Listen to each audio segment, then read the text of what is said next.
Over the course of the years, gaming has grown exponentially, which has led to players to create small communities where they can gather and talk about the things that they enjoy.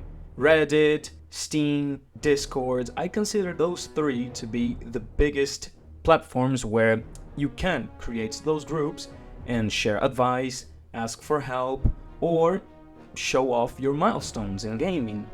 What I have never thought about is that Facebook could match the value of the three platforms previously mentioned, not in terms of utility, but entertainment. At least for Elden Ring. Elden Ring has accomplished many features. It is From Software's best seller, but also I consider it to be the one to ruin its community. If we are talking about toxicity, I would put Elden Ring at the top of the list, next to games like League of Legends, Dead by Daylight, Call of Duty. And so I have seen that its Facebook community is unhinged. So I had an idea. How about we check it out? So, our first character to be analyzed is this guy who says, how much fucking longer are those brainless developers going to keep spamming the fucking shit out of dragon bosses in DLCs? I have literally never gotten to this point in my life, it's not fun, design something else. And by the looks of it, he has broken his desktop chair, which is something very adult-like from you, mister. I agree with what he's complaining about, but I don't agree with the way to vent his frustration, of course. What he says is true. Jagged Peak has many reskins, unlike Graveside Plain, Shadow Altus, I think, where there are some of those undead dragons. Of course, those are copied and pasted all throughout Shadow of the Erdtree land, but they are a new design to the DLC. But the dragons in Jagged Peak, with the exception of Bale, can we say that all of them were pretty much copy and paste from the base game, with maybe a few new moves? But Sunnysax was a terrible boss, so I don't even know what to say about him.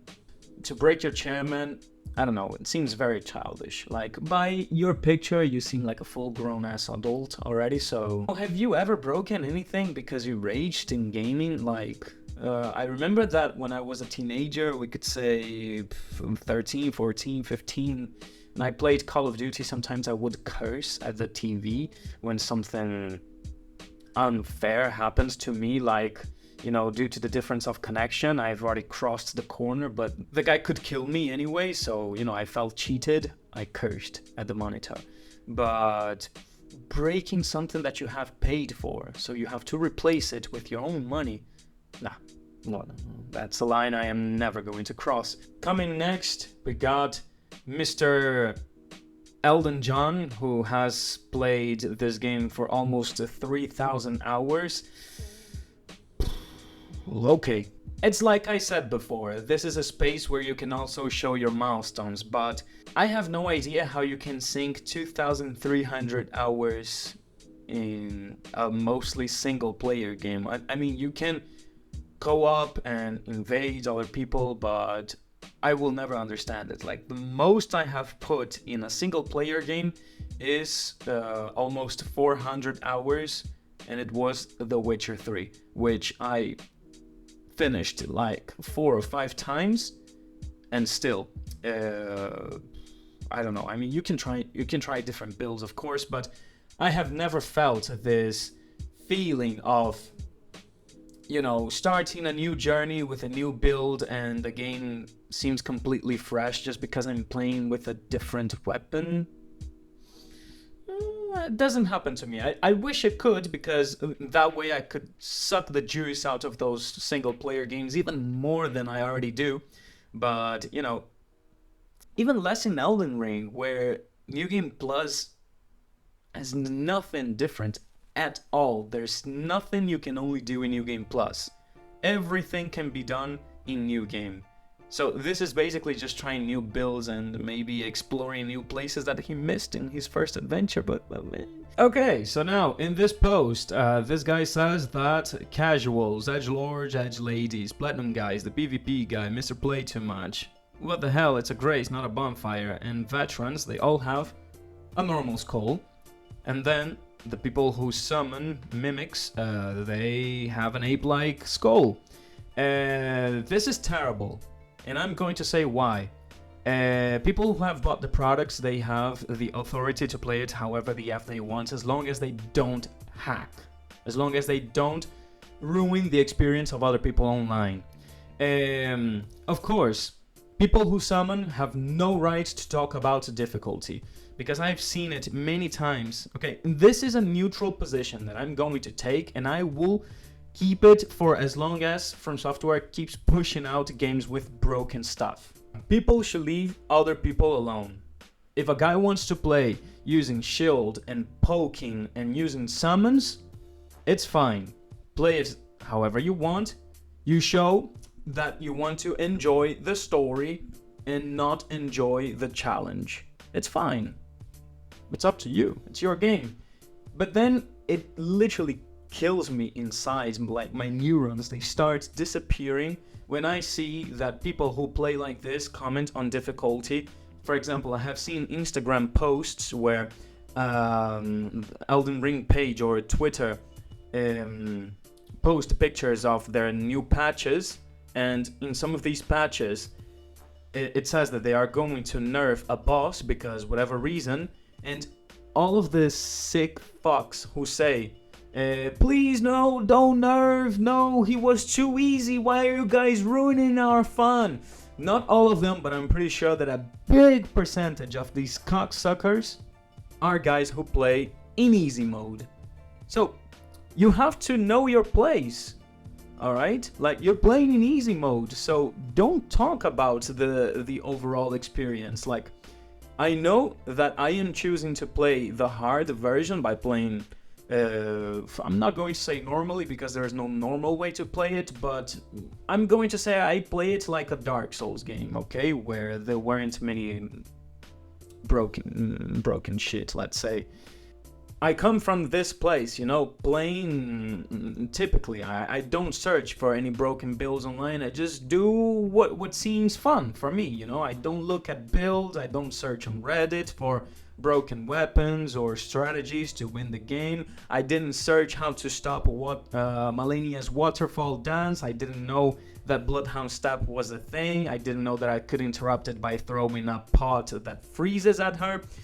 I don't look at things online unless I have to. Like, for example, with Millicent's quest. That is disgraceful, okay? The way that this quest is designed. But I'll leave that topic for another day because I don't want to go off the branches. Let's just leave it at that. I think it's a pretty good consensus where we say that you can play as you want, but don't comment on difficulty if you use obviously easy builds. How about that? Right next, after this one, we got this guy that says, what's wrong with the people finding pleasure in taking off the armor pieces of their female characters? I don't know where's the fun. I have no idea.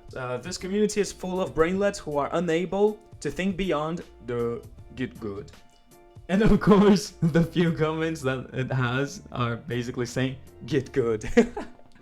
The get good saying can be either an insult or like to troll you, you know, in case you're complaining aimlessly about a boss who's totally fair, but because of your skill, you're not going through him, and instead of getting better, you decide to take it to a forum to complain about it. So people have to let you know that you have to get good to overcome it. In this situation, I consider it trolling, and it's a deserved trolling, because why are you not trying to get better? Why are you going to a forum to complain about a boss who's practically fine? And in other ways, it is a serious saying, even though it doesn't look like it, because what does it mean to get good?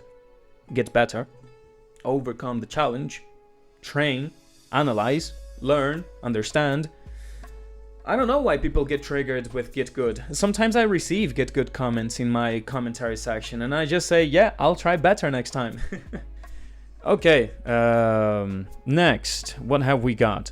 So I've just started the DLC, what's everyone advice and tips, trying to reduce the anger and frustration. I've not left the first sight of grace, literally right at the beginning. I seen the big fire monster and quit.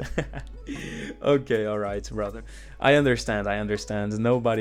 Nobody has any clue what's that big giant fire doing there, but all right. And this guy says, smoke a lot of cannabis. Okay, seems like a good solution for me. Yeah. Unless, well, you're going to reduce the frustration. You're not going to get good, but at least you're going to have fun dying over and over and over and over. This one, I love it. Okay, so it's the TV guy. This one is not new. I've shared it in the past in my YouTube community. And, well, he says, this DLC has finally been my breaking point. I spent 150 tries on the Boar Rider, which I suppose is Gaius, with max mimic tier and cannot beat him. His moves are bullshit, he gives no time to recover, ever, he is relentless and always aggro me, never my summon. Bullshit game, I smashed my TV with a baseball bat, it has caused great hardship in my marriage, my wife says she cannot be married to a toddler behavior, and left. Elden Ring Shadow of the Erdtree has ruined my life. I love the first comment that says, is this real life? It doesn't seem like real life. This seems like a total simulation. Like, going back to what I said before, how can you break something because you're raging at a game? Like, I don't get it. Let alone a TV. The previous guy broke a chair, but this guy has broken a TV. Like, it's beyond repairing. Well, I think he could repair it, but it would cost as much as buying a new one, maybe. Breaking things. Childish. But the best part is that he says that his wife has left him because of his behavior. Look, if this is not bait, this has to be bait, because how can someone get screwed over so much because of a game?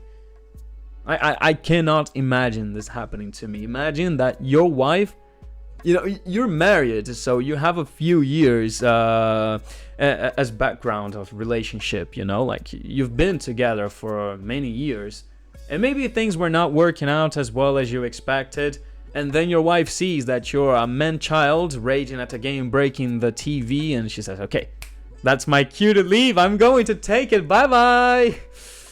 Shit, I don't know, man. Okay, so this guy has written a huge text, and of course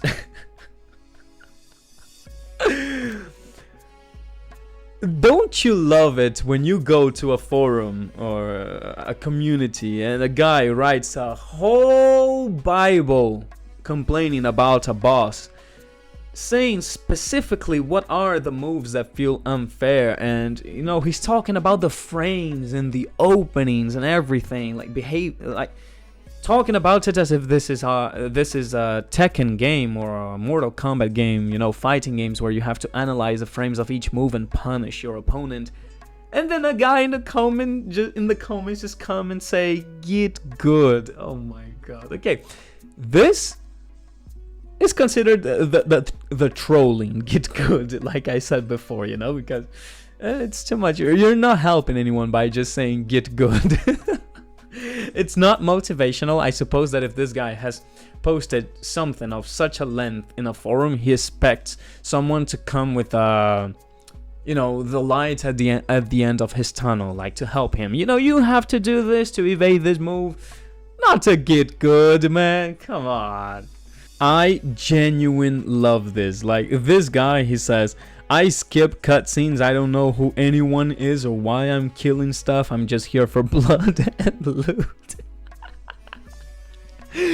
God damn it! Look, Elden Ring, like, From Software, paid George R.R. Martin, one of the best writers around there. You know, the creator of Game of Thrones. Genius writing. To write part of the plot and the lore of the game. You know, you've got demigods, Empyreans, people who cannot die, monsters, samurais, whatever. This guy doesn't give a damn. He's just there to kill stuff and get loot. Bro, he's treating Elden Ring as if this is fucking Borderlands. That's crazy. Oh my god. Okay, this guy is amazing. I'm going to post a compilation here in the video of pictures of him, but he's just like an always present presence in this community. I swear to God, like he's always posting how many people he has killed in invasions and leaving corny or cringy ass sentences on top of the pictures, like saying, "I am the Vendetta Man. I'm going to annihilate every host who dares to face me." Look at this! I'm the guy that invades your game and kills your whole team. 200 rune arcs and counting. Signed, Unseen Blade. I'm a cringe! This guy would be great at role-playing servers because he takes his job very seriously, you know? Imagine if he was paid to invade and kill people. We would see him here every day. Look, I am one of many. I am an invader. We will not stop. We will not falter. More blood for the blood god. More bones for the skull throne. And more runes for the rune arcs. Signed, Unseen Blade. So suspenseful. And he even posts memes. Look, what a great guy. Me. Invades. Noobs. L2, L2, L2, L2. Dies. I'm the only one who gets it. When you play with summons and shield, it's like that half of this game plays someone else for you. What's the point of playing? Like when someone controls your life, nobody cares that you just can't win against some bosses. What the fuck did I just read? What is this? What is this guy trying to say? Okay, so it's like he's saying that if you use the shield and the spears for poking and you add a summon on top of it, the game is not fun because it's like somebody else is playing it for you. Not everybody has the same skill set, you know? Like maybe these people really need these types of builds who make it easier, and on top of that have an AI distracting the boss from time to time so you can get some cheap hits. I don't know. If people do it, I think it's because they cannot overcome the challenge by themselves. So, you know, just let them be, man. Like, you know, of course, from an elitist point of view, this can be shameful behavior. But I think if he was capable of, you know, finishing the game by himself without using summons, no T-shit, no mimic, and no broken builds, I think he would do it. I don't know. You know, Elden Ring is a huge game. It is lots of people's new game. Like the first game from Software. Some people have played Elden Ring and they haven't played Bloodborne or Dark Souls or Sekiro or Demon Souls, nothing. You know, so I understand that sometimes they have to go for broken builds that they have looked up on the internet. Just don't comment on difficulty. Like I said before, please, please, please, please don't say anything about the game state if you are playing it on easy mode. It's not funny.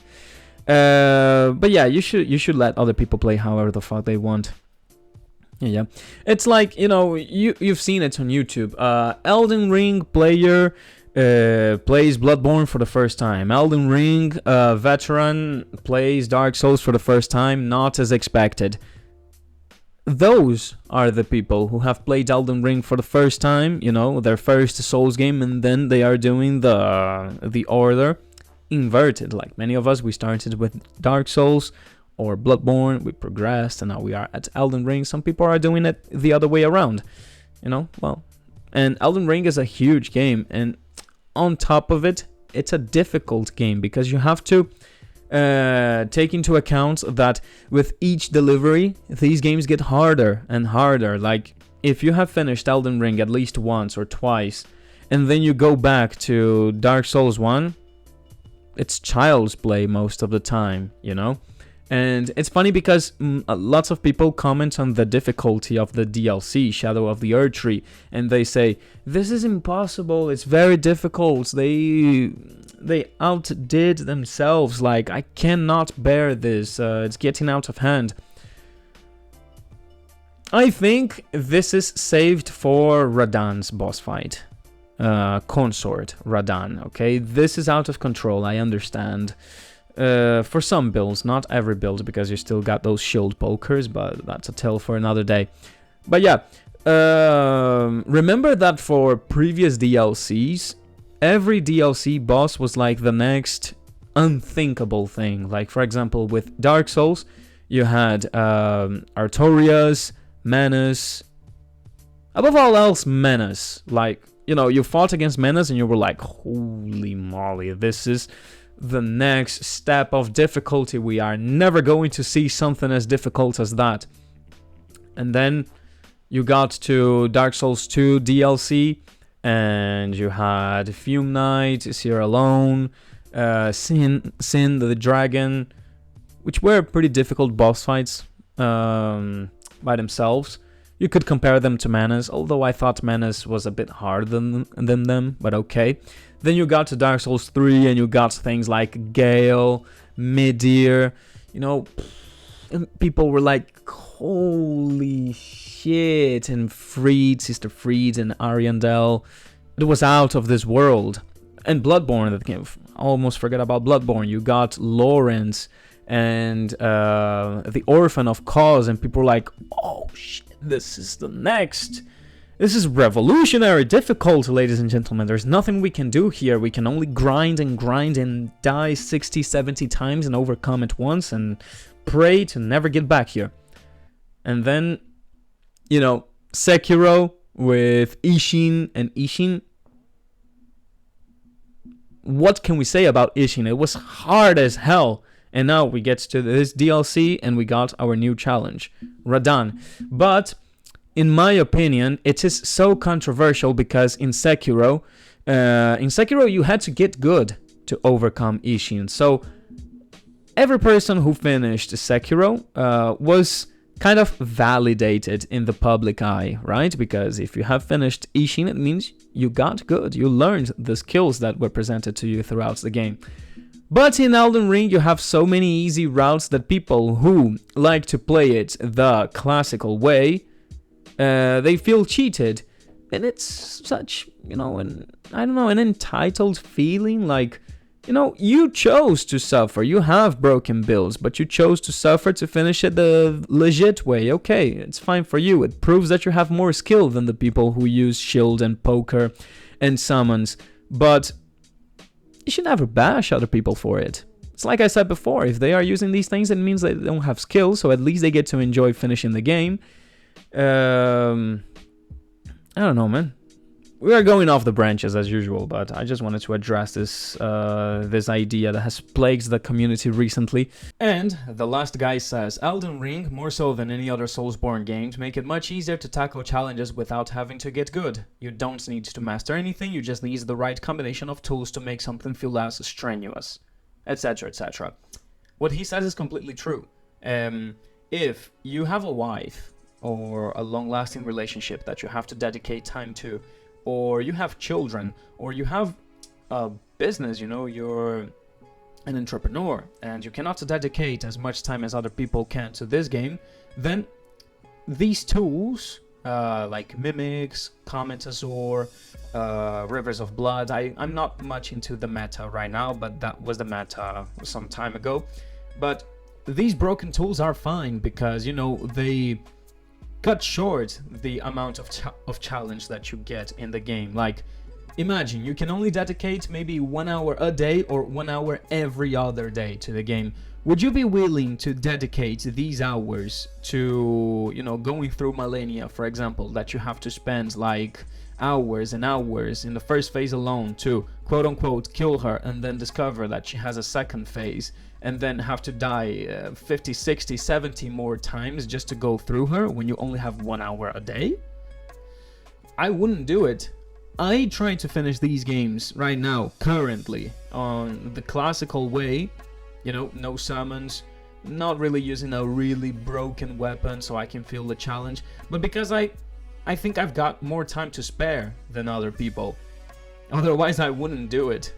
You know, it's suffering for nothing because I wouldn't enjoy the game, because it's like, okay, my hour's finished, shit, I haven't advanced a single bit, I'm still dying to the same boss I was dying last week. You know, so what I think is, you can use your things, the people that are gatekeeping in the community, they are assholes. Because, you know, it's one thing that you complain that the game is designed for some of these people, which maybe there are some instances where you say, these fights with a mimic, they would be okay, but without a mimic, sometimes they feel unfair. Well, it can happen, but these games, they are, they can be done with a stick, and that's it, as a weapon. You can use a stick, no armor, and you can finish these games. So, at the end of the day, it's all skill issue. The problem is, some of the fans of these games, they have been in this boat ever since Dark Souls in 2011, or even before with Demon Souls.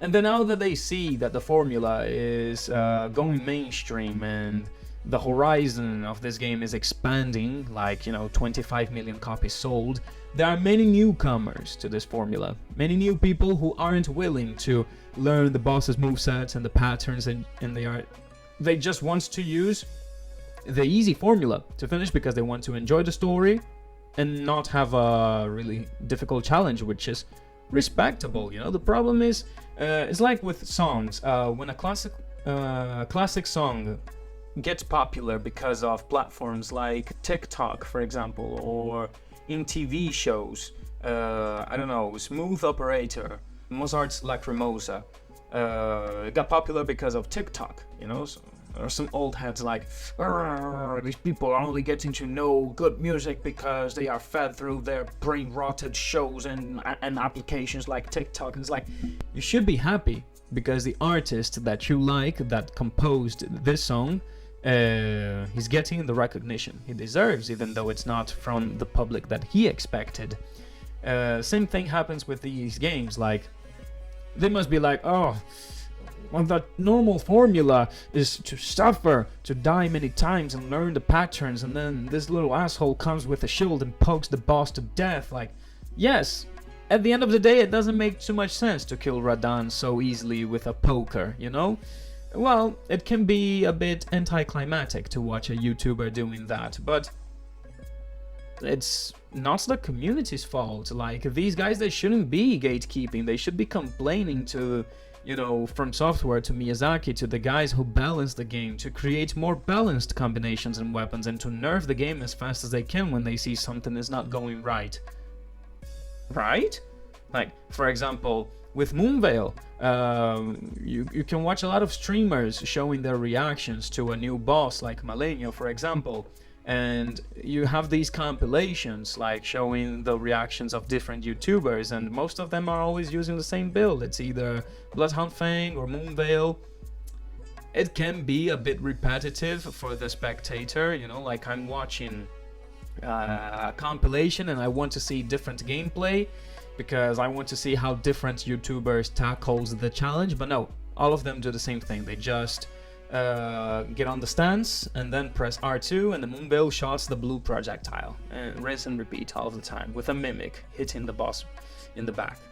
Well, it can be a bit repetitive, but at the end of the day, it's the developer's fault. So we shouldn't bash the players so much, all of them have a limited skill set. Some are pros, like you got Ongball, who is a beast and he can kill many bosses, original bosses or modded bosses, without getting hit once. Then you got other players like Kai, Senat, who died, 1,100 times only to finish the DLC. Different people, different skill sets. People with a lower skill set will go for the broken builds. People with a good skill sets, they will go for other things that the game has to offer. Nothing else I can say. I think it's not so hard to put your 10 toes down to earth and think a little bit about why people are using broken builds. Sometimes it's because the game is getting out of control. Consort's Radahn is a good example of how a very hyped boss like Prime Radahn can be fucked because of the gameplay, because if you try to play, let's say legit, although it's not really legit, but I can't think of the word right now, but if you try to play legit, you go with a katana, or you go with, a sword, it's going to take you a lot of tries to learn the roll timings, the delays, Exceptionally in the second phase, where he gets extensions for his basic attacks, because now Mikhail is shooting, those beams of faith down, so, we have to roll, and the times and delays, it's oddworldly, So you can either learn all of this and take hours upon hours, or you can put a shield, get a spear, and poke him to death, and beat him 4th or 5th try. Well, there's nothing I can say about it. The people who do this, they clearly lack skill. The people who do it the classical way, they like to enjoy the challenge, they are good at these games, so it is what it is, You who defeated him in the classical manner, you are a good player. I commend you. I tip my hat for you, because not all players can do that. And the person who has done the shield and spear tactic with him, well, I suppose that you are in for the story, or you have other things to do, so you just want to clear the game as soon as you can, or you're a YouTuber who wants to get content as soon as you can. There are a million reasons behind it. But don't comment on difficulty.